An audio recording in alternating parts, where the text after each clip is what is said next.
Talk Radio. Hey everybody, welcome to Chit Chat Chicks. I'm Tasha. I'm Jane. I'm Rufus. Rufus? Oh As my in Rufus God, we have a third chick. You mean Rufus Sewell? Don't act so surprised. Which Rufus did you keep getting? What, you mean the actor of stage, screen, and television, that Rufus Sewell? Yes, and as I would say, the only two-legged Rufus in Los Angeles. And the two. Yeah, that was classic. Wasn't that? That was classic. And then you deleted the tweet.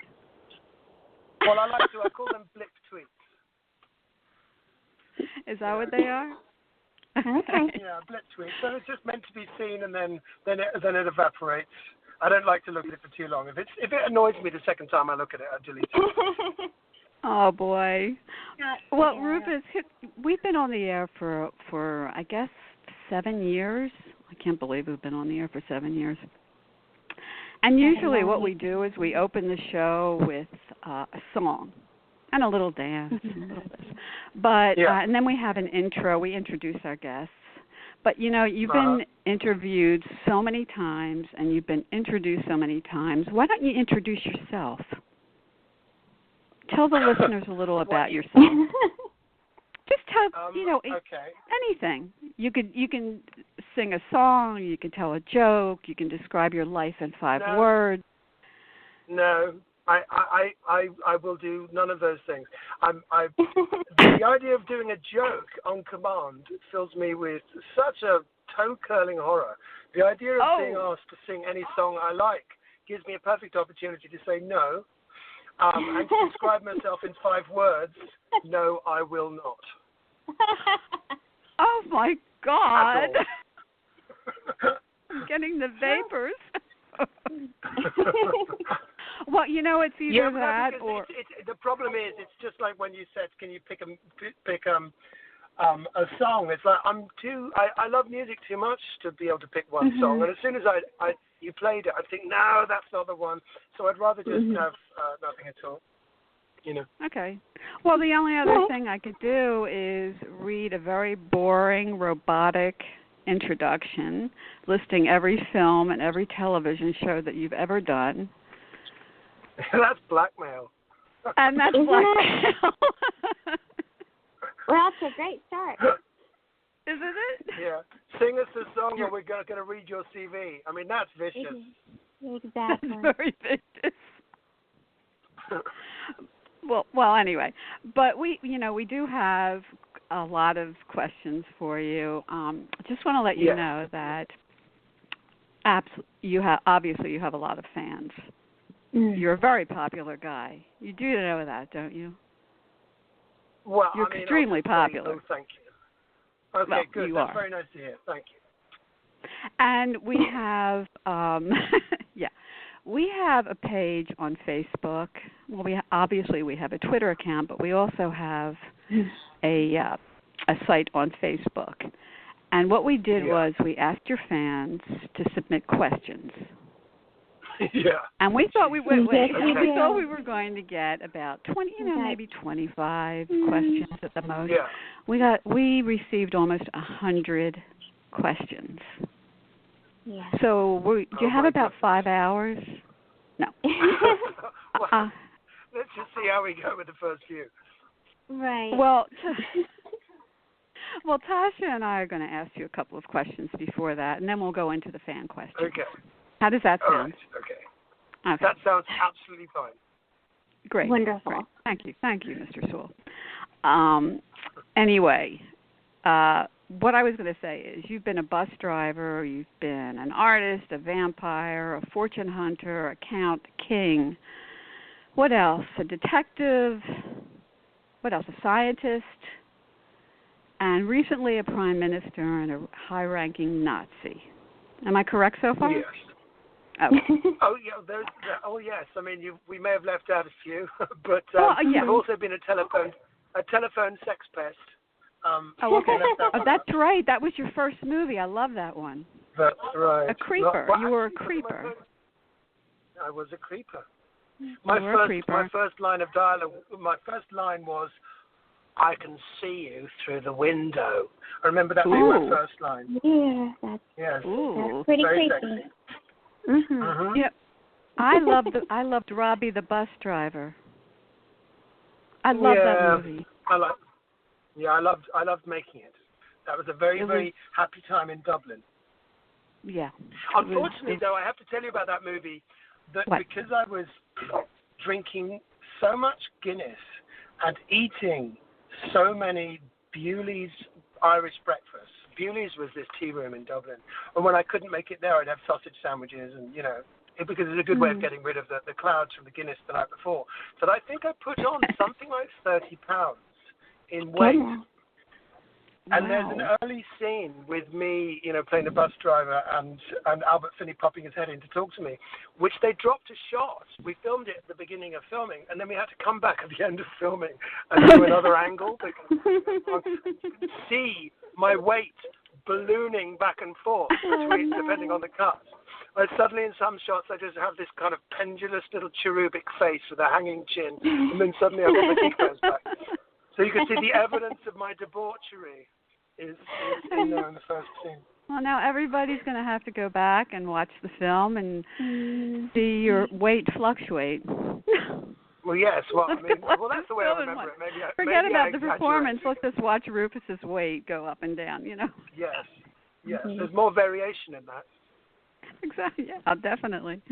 But yeah, I love the last scene with you and Albert Finney just sitting on the edge of the stage reading poetry. It was so wonderful. It was a wonderful performance. Oh, thank you. Well, thanks. You're welcome. A long time ago. But yes. Well, it's a good start. It's a very good start. Lovely question, compliment, question. I'm enjoying this setup. It wasn't even a question. I don't know what it is. Okay. Here we're going to go into the questions now. You begin. Okay.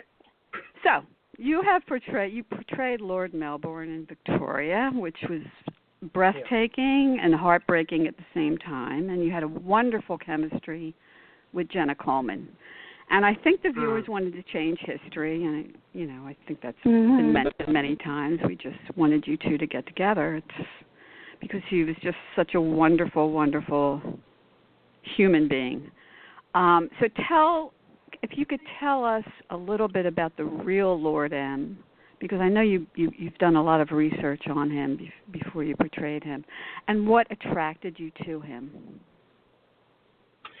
Yeah, well, it's something I've spoken about before, but it's when Daisy Goodwin first contacted me and I read the first 2 episodes. Because originally, Lord Melbourne was only supposed to be in 3 episodes, but because it was kind of something interesting was happening, they asked if I'd stay on a bit, and I said, yes, as long as the central dynamic doesn't change, because as far as I was concerned, it was very important that the fact that it could not be was maintained. You don't want to give the gallery what it wants, because that sometimes spoils things, So when I read the first 2 episodes, I was kind of struck with what an extraordinary character he was, and I was very suspicious that he'd been cooked up as a kind of Frankenstein's monster of different romantic heroes. It seemed too interesting and too good to be true, really. Not in terms of as a person, but in terms of an opportunity for an actor, And I thought, if he was really like this, then surely there would have been a Melbourne film at some point. I know he popped into things, but his life was so rich and he was so interesting. So she assured me that it wasn't a load of old bullshit, and I started to do a little bit of research, and then I read up as much as I could, and I'd already accepted the part, but I kind of fell for him to a certain extent. Not that he was perfect, he was a man of his time. In fact, it was the mix of his personality, the fact that he wasn't just some kind of cloyingly sweet, doddering old sausage, the fact that he had a bit of raciness to him. What I loved about him, the more I read, was based on his childhood. He was brought up in this very kind of artsy, bohemian, very rich, but very, it was the age of the poets, Shelley and Byron. The era before Victoriana was like, it was the era that made them bring the shutters down, because they were so wild, and they were all like, all the artists were like, half dressed, and they were all shagging each other on laudanum, and the household that Melbourne grew up in. I mean, they were live-in lovers. There were rumors that he wasn't actually his father's son, and that she filled her house with the great intellects and poets and writers of the day, and more importantly, she was the leader of the household. She was the intellectual leader, the artistic, the moral leader of the household. And his father was something of what you'd have, in the language of the day, something of a booby. He was famously a booby. It's a kind of Georgian word for a kind of silly, it's a great word, hapless twit. It's from that period. It's a lovely word. Something of a booby.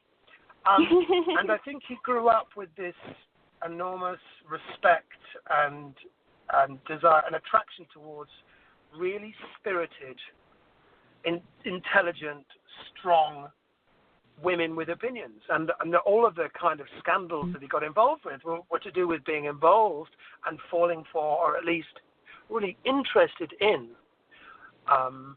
very bright, vital, rebellious women. And the more I knew about him in that respect, I just thought I loved his wit, I loved his sarcasm, I loved the fact that he fell into politics, but his success was due to the fact that he didn't really want anything. He had no great desires. He wasn't driven in any way, and he had a great suspicion of anyone who was. He had a very kind of laconic vibe about him. So I really liked him so much, and especially when I was reading it, you must understand, I was in the midst of filming The Man in the High Castle and playing someone else. Oh, boy. Yeah, but I mean, I must say, in a strange way, I try my hardest to identify with John Smith as well, in a different way, just to bring life to him.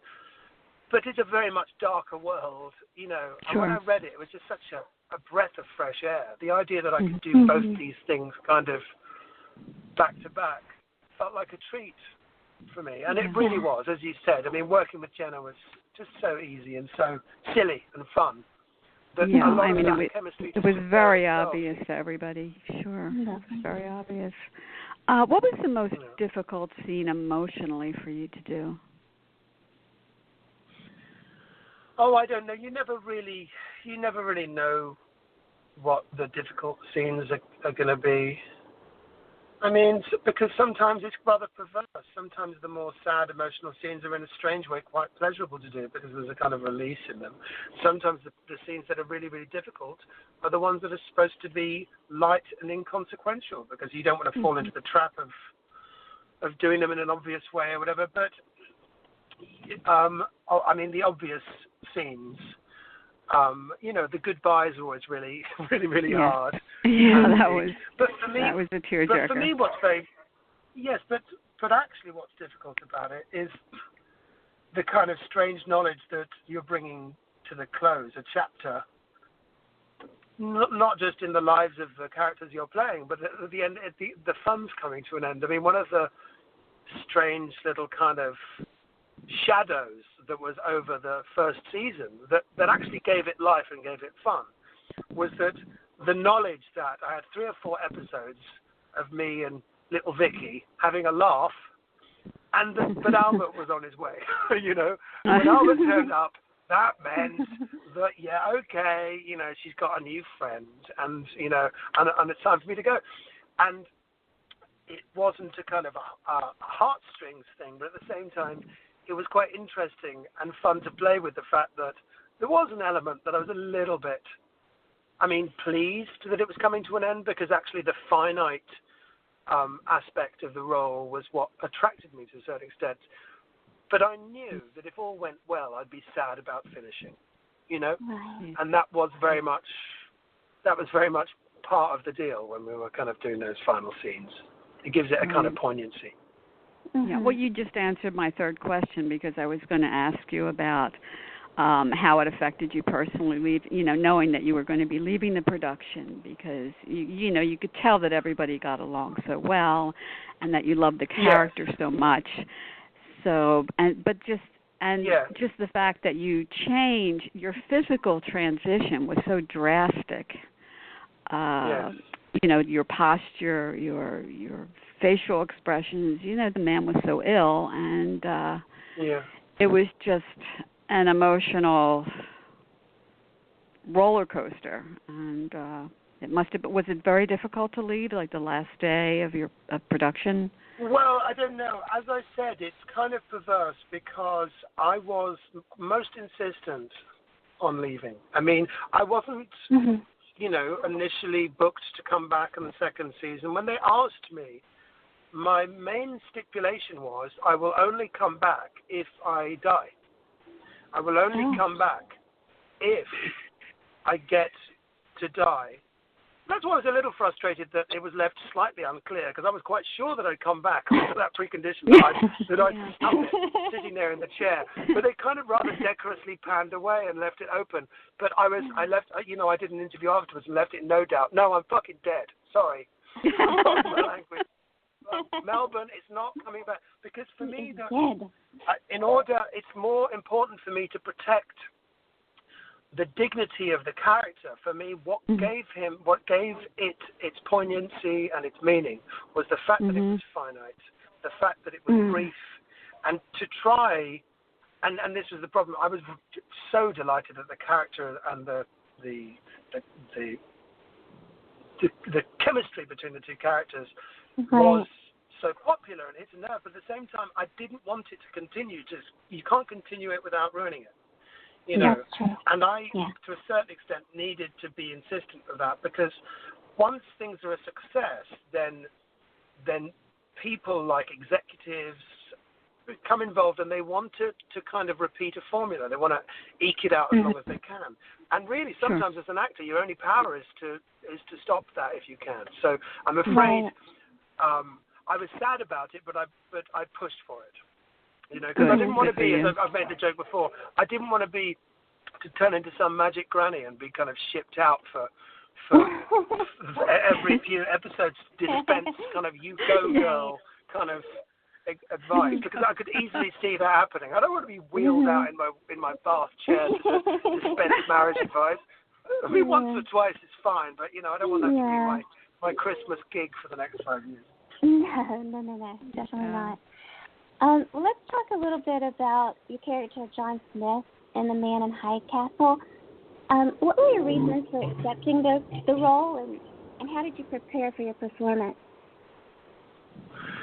Well, I mean, interestingly enough, I was, as often happens, you know, waiting a long time, you know, trying to see how long my savings could last while I waited for something different to come along, because it's really the only negotiating power I have is like how long, how much can I kind of hibernate in terms of my lifestyle so I can say no to jobs that don't please me, you know, or don't offer me anything new. So when I was first offered The Man in High Castle, my heart sank as I read the script, and I was offered it at the same time as another job, Killing Jesus, and they were effectively two baddies, and I thought, oh, for Christ's sake, I waited this long, and really. But actually, I had a long time thinking about it, and funnily enough, both of these offers were the same company. So I decided to, rather than complain about it, I would do both, and I would do The Man in the High Castle because I saw in this an opportunity through the medium of this, you know, ostensibly bad guy on paper, to really show more of what I wanted to kind of express than I often get the chance with smaller, not quite so richly written good guys when they do come along. When often I'm a victim to people offering me thinly written, you know, guys that aren't bad guys, because it feels different, and I end up working sometimes in environments that aren't that good. Better to actually quit worrying about that. And I've changed my mind about whether I care whether something's period or whether it's described as a, you know, how it's described. I quite happily, to tell you the truth, do 10 period things in a row now, or 10 antagonists in a row. The only important question is the quality of the writing. Because if the writing is good, no two parts are the same, and I couldn't give a shit what anyone else thinks. I realized actually that with good writing there is no black and white, so it doesn't matter. I'm no more interested in playing good guys than I am bad guys. I just want to play humans. So the possibility, once I found out more about John Smith, that he wasn't as one-dimensional as he seemed in the first episode, when I was assured that you get to see his family and that it's an opportunity actually to play someone who, if history had gone another way, would be a completely different person. And I've very much, through the different writers that have come on, I've been fighting to keep him on course in terms of the character that I imagine, that is neither one thing nor the other, but like has good and bad in him. So I'm very pleased that I took on the role, because it's ended up having a lot of, a lot of contrast, a lot of colour to it. But at the time, it was a bit of it wasn't an easy decision for me, because I'd already decided, as I do every couple of years, I'm not going to play any more bad guys. And then I just have to wait while I get offered all these bad guys and decide which one of them I'm going to do, you know. Well, we're very grateful that you decided to take the part, because it is an incredible part. Yeah, well, thank you. I'm very, I'm proud of the show and the work, so thank you. It's very well done, very well written, and well acted. So. Did you have any other questions about it, Josh? You're welcome. Well, you're very welcome. I don't know, when is season 2 coming about? Season 3. Season 3. Everybody's waiting with bated breath. I mean, come on. You and me both. Well, all I really know is the fall. Okay. That's all we who are actually in it at the moment now. I mean, I think we're possibly on the verge of more news, but that's all it's all I'm at liberty to say, but in truth, it's all I actually know. Yeah, of course. It's quite easy to turn that long. And somebody tweeted yesterday that season 4 was just approved. It was just renewed. Yes, well, that was I heard that, but I heard that from the same people you did. I mean, there's a well, there you go. I mean, so breaking news. Again, breaking that's not news. Something, but breaking potential news.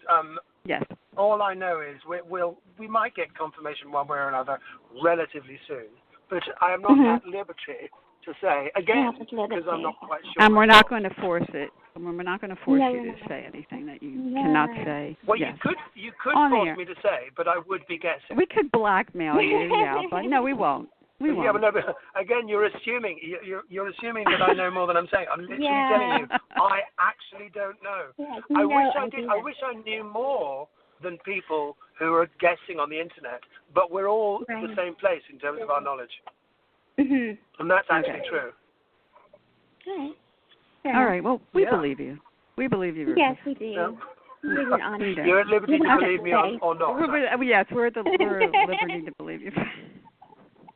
Do you have another Rufism for us, by the way? No, we're in time. You know what we're going to do now? We're going to ask you some fan questions. And a couple of random questions. We're known for our random questions. They're infinite. Okay, so Tasha, you go. Your turn. Alrighty. Okay. Well, Chris would like to know if there's a book that you love, and is there a book that you like that you would like to see become a film, or that you would like to act in? There's too many books that I love. I mean, it's like the song thing again. There's too many books that I love, and also I'm rather superstitious about saying these things out loud. Actually, I've got a couple of little secrets, but I would not. I mean, I appreciate the question. I don't mean to be mean, but I'm afraid I wouldn't share them, only because sharing it kind of dispels it somehow, and they may never come to be. But I have a couple of little secret things that I'm going to hold close to my chest. So there you go. Sorry about that. All right. Well, hold them close to your chest. And also another thing. The truth is that one of the things about me and my regard to work and the prospect of work is my attitude has always been, because I suppose I regard myself as or the thing that I take joy in is versatility, is change and surprise. Right.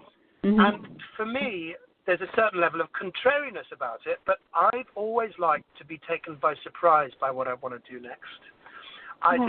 That's why it is frustrating to me when parts get sent to me and they're all of a certain stripe. For me, I like to read the opposite of what I think I want to do and realize in my bones that that's what I'm going to do next. So I'm kind of not really set up for planning the kind of roles I want to do. Because as soon as I think of the kind of role I want to do, the contrary part of me thinks, stuff you, I want to do the opposite.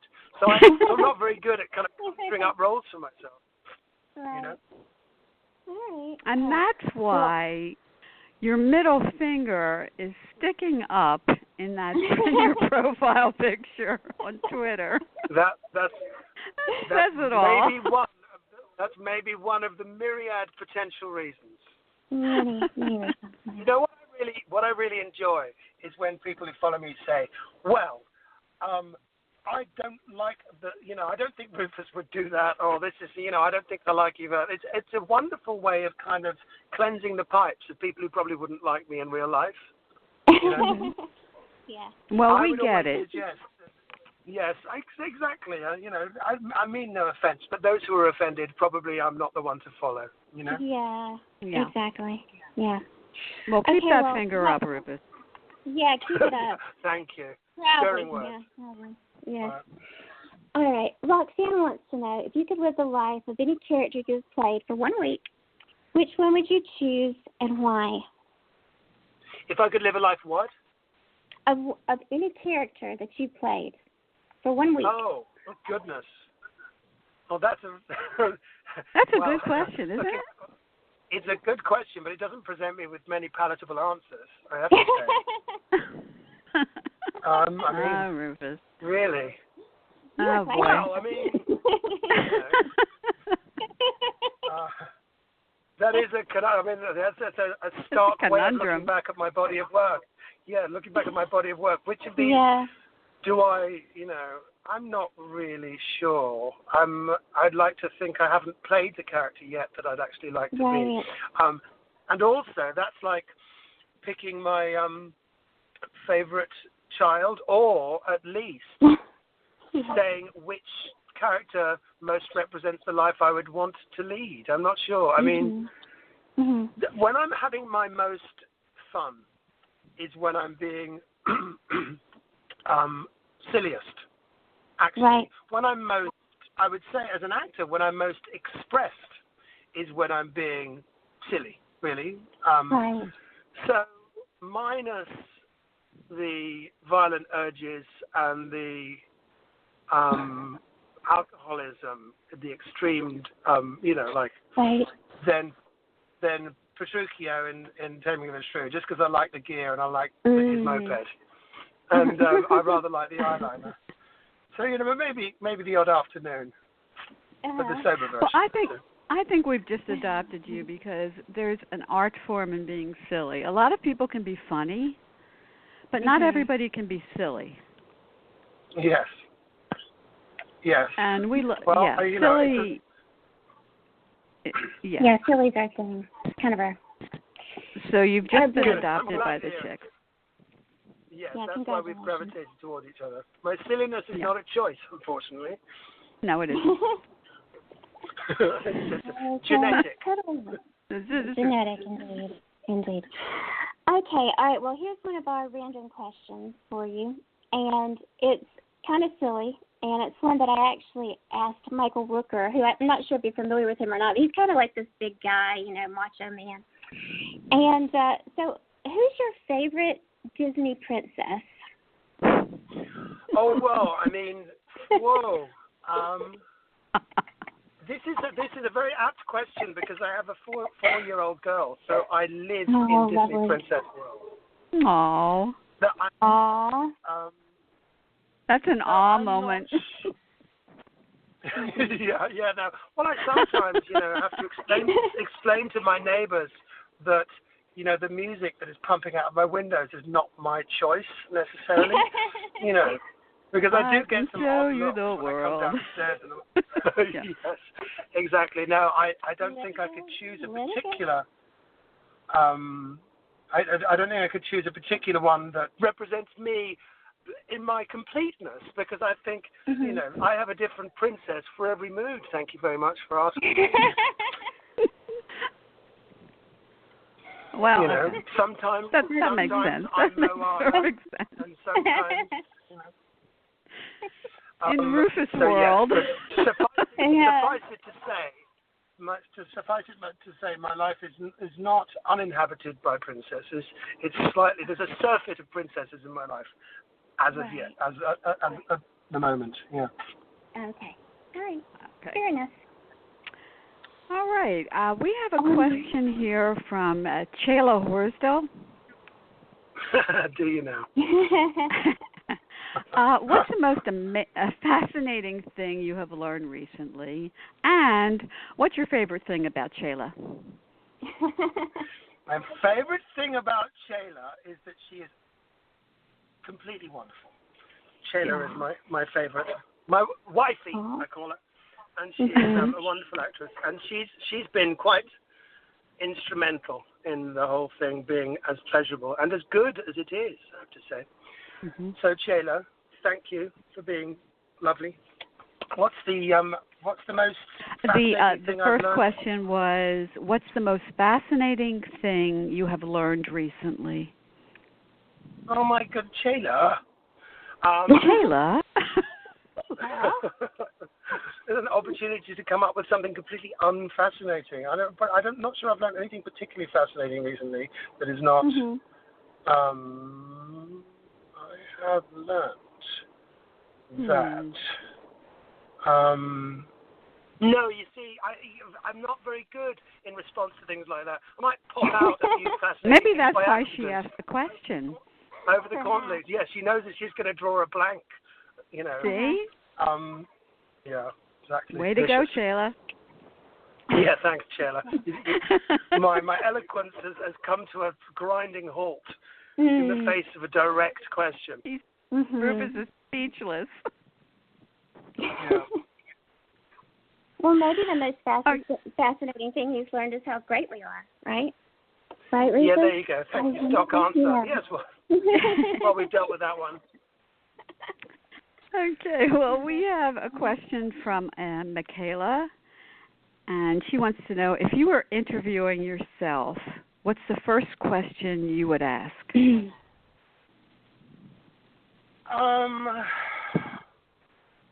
that enough? I'd say yes. Is that enough? Okay. Okay. That sounds good. All right, now here we have a random is question. that enough?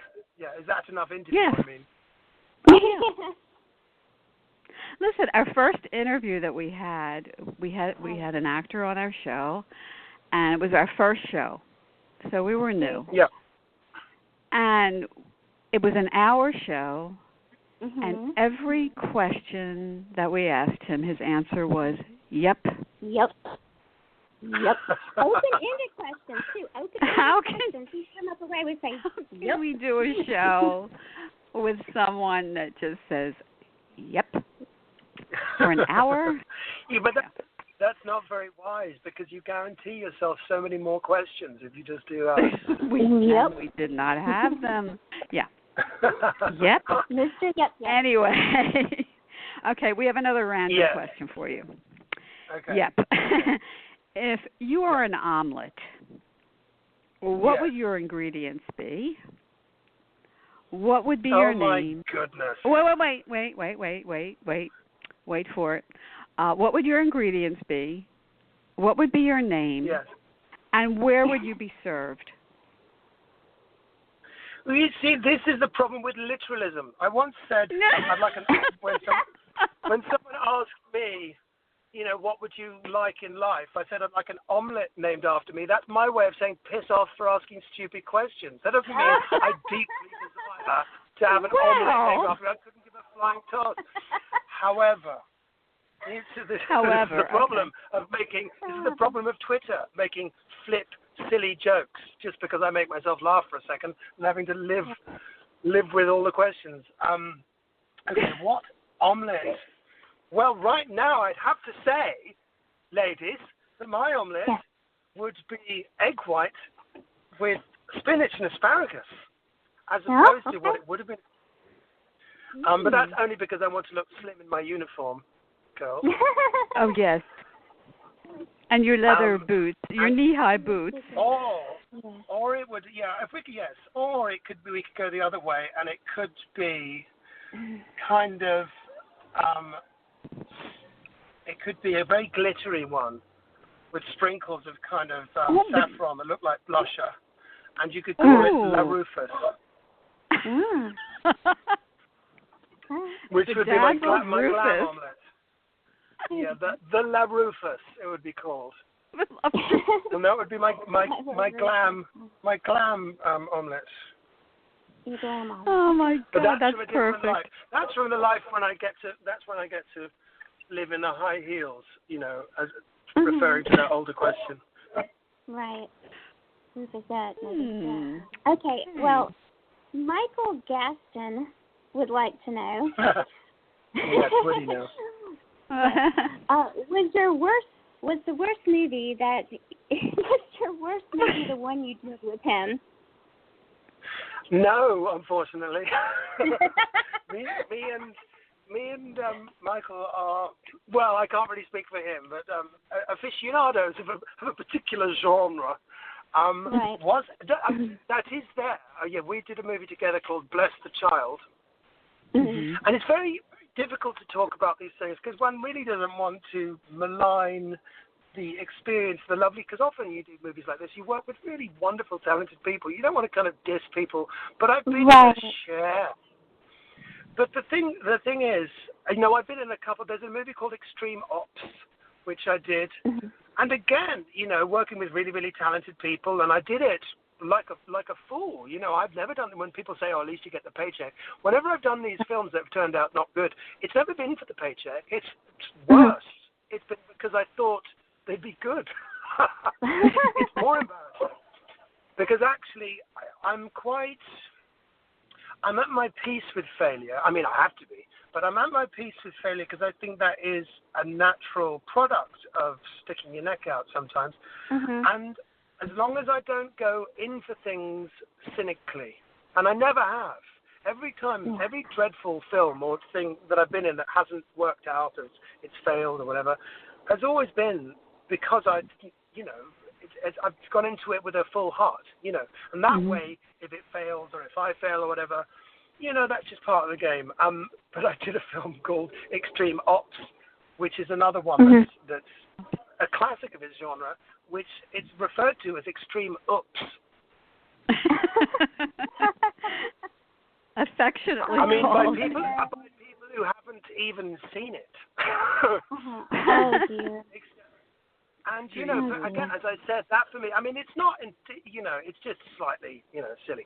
But everyone, there's really talented people involved and everyone doing their best. That's the way. And for me, I wanted to do that because, and as I said, I'm sometimes vulnerable in this way, or was at a certain point.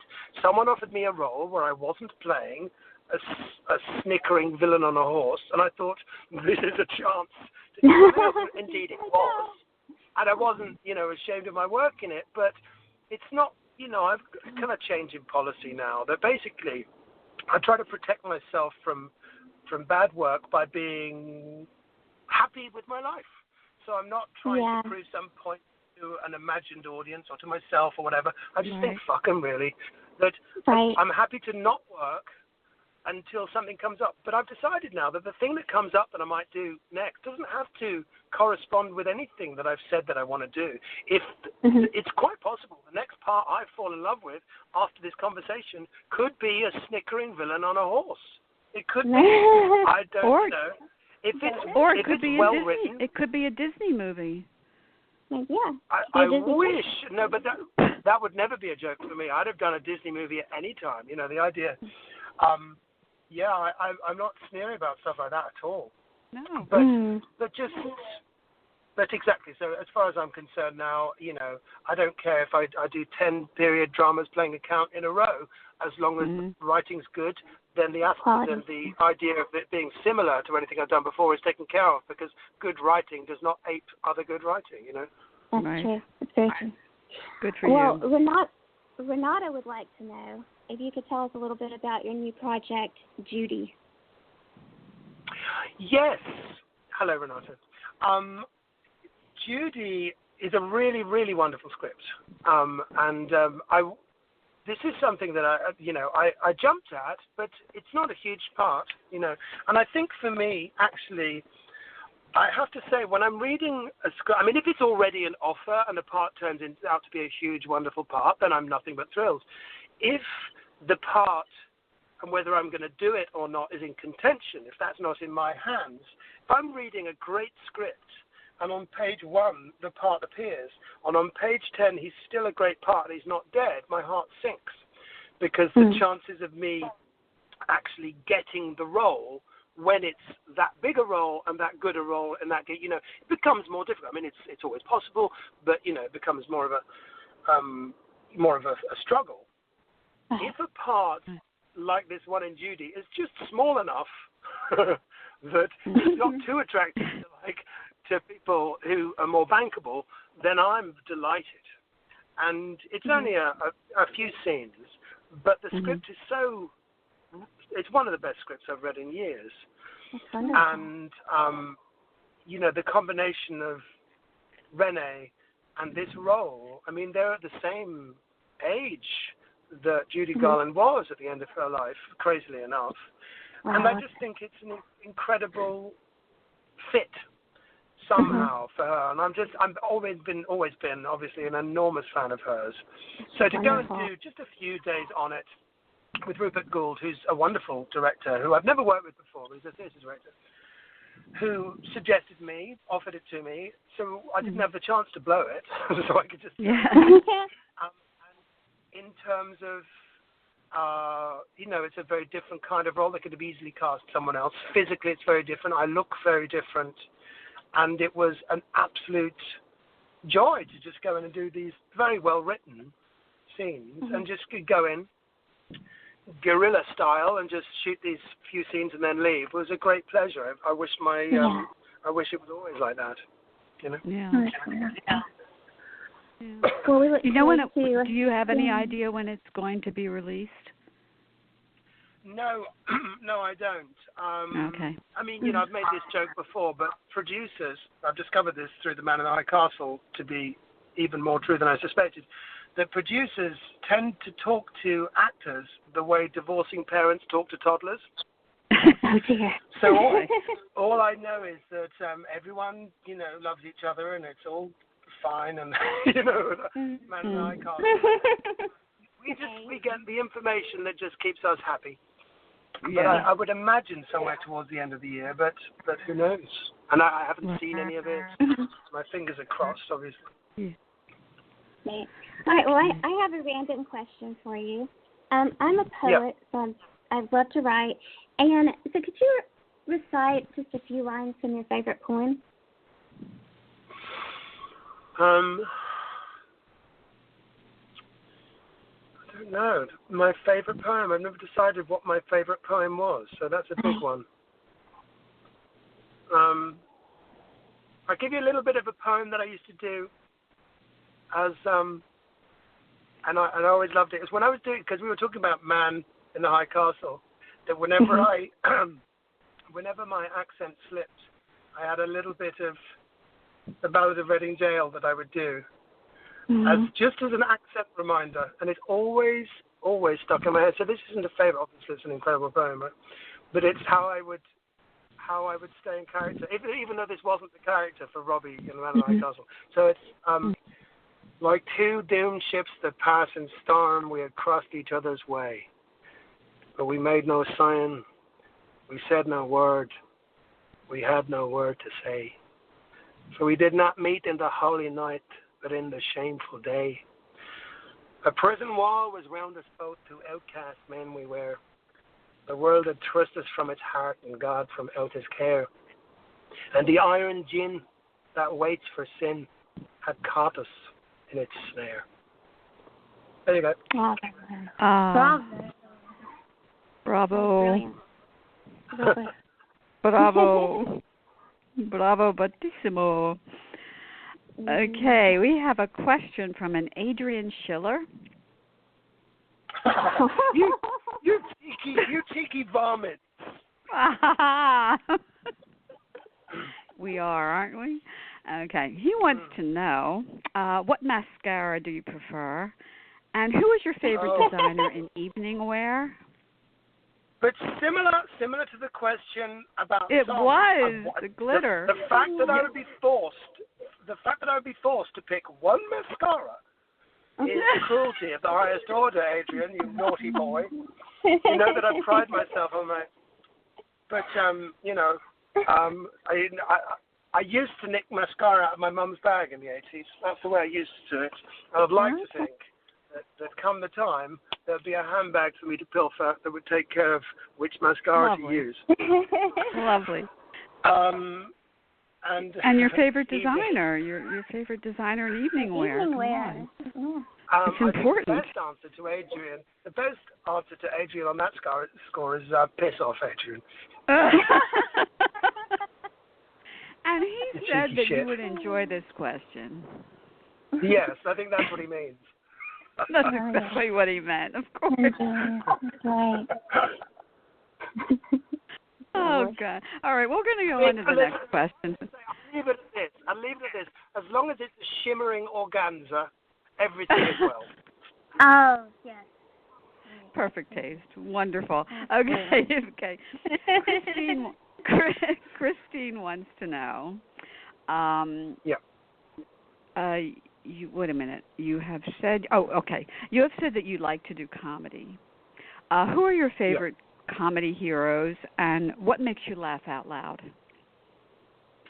Well, when I talk about comedy, I don't mean comedians. When I say I like to do comedy, I just mean I like to do character comedy, and my comedy heroes. Too many, but I grew up absolutely adoring Peter Sellers. In fact, the Goons. I mean, I loved, because Peter Sellers is a genius actor and a chameleon. So for many different reasons, Peter Sellers I grew up absolutely adoring. I used to love the Pink Panther and anything he did, actually. But I also liked Spike Milligan. I don't know if you knew who he was, but he was also one of the Goons, but unbelievably zany and crazy. And my humor growing up was very much, I mean, I know he's very big here, they're very big here. Monty Python was a huge influence on my humor. So I suppose that kind of silliness, but but not just me, but all my friends, that's what we grew up with. But when it comes to acting and the kind of comedy that, it's not that I like to do comedy, I do. I like to do all of it, but I've always known that the thing that comes easiest to me is comedy, with a certain lightness. And when I was at drama school, my fear was that's what I'd get stuck in. I mean, how ironic that it ended up being the other way around. But I think in the end, it's quite good, because it means that when I do funny stuff, people are taken by surprise. But in fact, that's when I'm most comfortable. Okay. All right. Next question is from Rosella. Do you prefer playing on stage or on set? Actually, there isn't a simple answer to this. I mean, if there is an answer, it's that I would say ultimately, at the moment, I prefer playing on stage, but that's not for the reasons that you would expect. I prefer playing on stage generally, because when I'm on stage, I'm playing great roles. So I think it's not like I'm offered great roles on stage all the time. I mean, I haven't done a play for a while because I haven't been offered a role that was, exciting. And if I was, I would do it, because, it's something I love doing, but I hope that I'd never have to make a choice as to which I prefer. But generally, with my film work, there's an enormous amount of compromise involved in terms of, okay, I've read the script. There's obviously one fantastic part, that's cast. There's another great part, that's cast. And then there's the part that they're offering me. Can I read this again until I think it's great? And if I can, I'll definitely consider it. What happens to me sometimes is I'll get sent a play and I'll read a great part and it's the one I'm being offered, which is wonderful. Right. So I would say at the moment, still, theatre is my favourite, and I love being on a stage, but I also, because I like doing things in front of an audience and having that control, but I also really, really enjoy the magic of doing something just once in a way that you can never quite repeat, that is captured forever. And then there's no guarantee that they will, as I've learned to my sadness in the past, there's no guarantee that the director will share your joy and use it, or that the editor won't cut it, or whatever. But there's something about that. There's a magic there too, which I also love. So hopefully I'll never have to make a choice. But, I hope not. So there's my answer. I saw a network at the National Theatre in London with the guy from Breaking Bad. I can't remember his name, but it was such an amazing play. So it was such a and it was. Yes, that's it. Thank you. It was brilliant. It was so brilliant, and they had the audience participation. You know, you could just say, "I'm mad as hell, and I'm not going to take it anymore." And it was just such a wonderful, wonderful performance. So that's my randomness coming out. But I could actually see you in that role. It's amazing. And the script was, I remember the film with Peter Finch, that the script was always an incredible script. But what you say is true. That is an aspect of theatre that, when you go and see a play, when the night is brilliant, you are part of that organism. But actually, a bad or a good audience can really influence how the play comes out. But not only that, one person can make an audience good or bad. If you have one person in an audience, someone described a good audience in a comedy as an audience with many leaders, which means, thought leaders, people who are quick. If you've got 4 or 5 quick leaders in an audience, you can turn an audience around. And by the same token, if you've got 3 or 4 coughers or people who are chatting, whatever, it can change the audience, and the audience in turn can change the atmosphere of the play, which in turn can change the whole event. So when you go and see a great play, you're part of it. Whereas, by the same token, if you hate it, leaving is more difficult because you're untangling yourself from an organism. So it's much easier to walk out of a bad film because the film doesn't notice. Well, I'll tell you what I thought was really funny. As at the end, they showed the president being inaugurated, and when they got to Donald Trump, and this is London, mind you, people started booing, and it was just it was such a bonding moment, Yes. Yes, the great unifier. Oh, yes. Don't get us started on that. No, exactly. Let's leave it. Yeah, let's get back. That gospel utterance be enough. Yeah, we're almost running out of time. I want to put a few more questions in. From Laura. She wants to know, what role in your career are you most proud of? I don't know. When I think in terms of parts that kind of define me, in terms of it's quite odd. Sometimes it's quite odd little things, actually. I'm incredibly proud of a poem about 9/11 I did called "Out of the Blues," out of a clear blue sky. That was wonderful. It was mesmerizing. And it's an incredible Armitage. It's a really incredible poem. And I felt very, very. It was at the time that I was doing the play Rock and Roll that I was asked to do it, and I just I think it's because I was doing a play and I was visible at the time. They thought of me, and I went in to do it in my days, and I just felt it was an enormous privilege and responsibility actually to be given to be carrying the weight of these words, especially as it was going to be timed against real life footage of these people in this situation at the end of their lives. Yeah. So there was an incredible feeling of gravity and importance and responsibility. So not in terms of scale, importance to my career or anything like that, I wouldn't say, but in terms of things that I'm just proud of, not even in terms of my performance, but just the fact that I was asked to do it, I did my best, and I was very proud, not that I did it, but that I was asked, frankly. Yeah. And that's something that's on YouTube, and it's wonderful. An incredible moving poem. It's just an incredible piece of writing. Yeah, everybody go to YouTube and check it out, because it's Rufus. You're just incredible in that. Thank you. Absolutely incredible. That and The Taming of the Shrew, because The Taming of the Shrew, in terms of a mission statement, as like this is the kind of thing that is fun for me, that I would like to do much more of. And I don't mean just the mascara and drunkenness, I mean, but just Adrian. Actually, Yo, Adrian. Adrian. Light and easy, but kind of naturalistic comedy is the kind of thing that I just really, I just love doing. And I love working with Shirley Henderson. She's one of my favorite actresses to work with, along with Taylor. I had a question, I've worked with her Rufus. twice, and she's one of the best. Yes. Yeah, I had a question. I am obsessed with that guitar scene in Uncorked.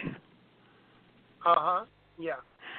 She's not kidding, she really is. Okay, no, I just want to know at the end, this song, it's hilarious. It's absolutely hilarious. And you start cracking up. You have your hand in front of you. You're laughing. Yeah. Was that spontaneous, or was that done over and over and over again? Because it looks spontaneous. I wish I was that good an actor that I could do that spontaneously. My goodness. So funny. No, they just the fuckers pointed the camera at me the first time he did the song. I mean, it was a stroke of genius from John Huddle that him doing this song, and it was wonderful. And in fact, that's a song I'm very fond of. No one really saw that movie, but that was a wonderful experience to do. I think it's got a lot to it, that little movie. It does. It's very spiritual. Titles. It's hard for people to. It was originally called At Satcham Farm, and then Uncorked, and then but working with Nigel Hawthorne and Minnie, obviously. But it was wonderful to be able to work with him. He was a lovely man. Yeah. So that's something else I'm proud of, some of these little oddities that no one ever saw. Oh, they're wonderful. The smaller movies, the indie movies, are wonderful. I wish I was doing more small. Whenever I've done these big, daft movies, it's always been a kind of failed attempt to trick my way into the smaller movies I want to be in, because I quite happily just carry on doing those. Yeah. Oh, Rufus, we have like 2.5 minutes left. Do you believe it? Oh my goodness. Time goes by when you're having so much fun. Good. I'm glad. I'm enjoying it. Did you enjoy yourself? Yes. You won't be defriended. Wonderful. Unfollowed. Oh, thank goodness. And maybe you'll come back one of these days. Maybe. Yeah. That would be great. I would like to we want to talk about poetry and writing. That would be like a dream. So. Well, yeah. I mean, if it was exactly, I'm very, I remember just in an early interview many years ago being asked who my favorite actors were, and I went on a blank, and I named an actor who I quite liked, but I didn't want to be obvious, so I named someone not off the top of my head, and then that name was attached to me. Oh, he's a big fan of blah blah blah blah blah. I just thought I never ever want to do that again. So now I'm like overly cautious about citing books or poems or songs, because not only that, but actually naming something can kind of kill it a little bit. I don't want, I remember once describing my perfect day, because it was just what I was thinking off the top of my head at that given time. But I don't want to be held to it. Do you know what I mean? The next day I probably changed my mind. Right. Well, we are out of time, Rufus. We just want to thank all your fan sites. Thanks so much. The Rufus Sewell Club, Rufus Sewell Force Daily Appreciation fan page and fan site. You guys are fantastic. Thank you, everyone. And can I also you're fantastic. Thank you. Can I apologize for my grumpily not answering certain questions? I try to make up for being jolly immediately. No, we loved it. It's great. You're a delight. Yeah. You were very you, I think. I don't know you very well, but you were great. Isn't that clever of me? You're extremely clever. I'm glad that you're and good silly. At yourself. That's great. Yeah. Thanks, okay, my dear. All right. Well, it's been a great pleasure. So much, Lovely talking to you. Okay. Oh, thank you Take care. so much. Okay, Bye, bye-bye. Rufus. What a sweetheart. I took seconds and I don't go, have whoa. to appreciate being called a sweetheart. What a manly, masculine, rugged, He's wonderful fantastic, guy. and we are out of time, guys. Thanks for everything. Bye, everyone. And bye, everyone. Thanks, and we will be returning in July. We will give you an update as to everything, and we are going to sign off and stay chatty. And again, Rufus, thank you so much, and thank you to everybody who submitted questions. Take care. Everyone. Bye.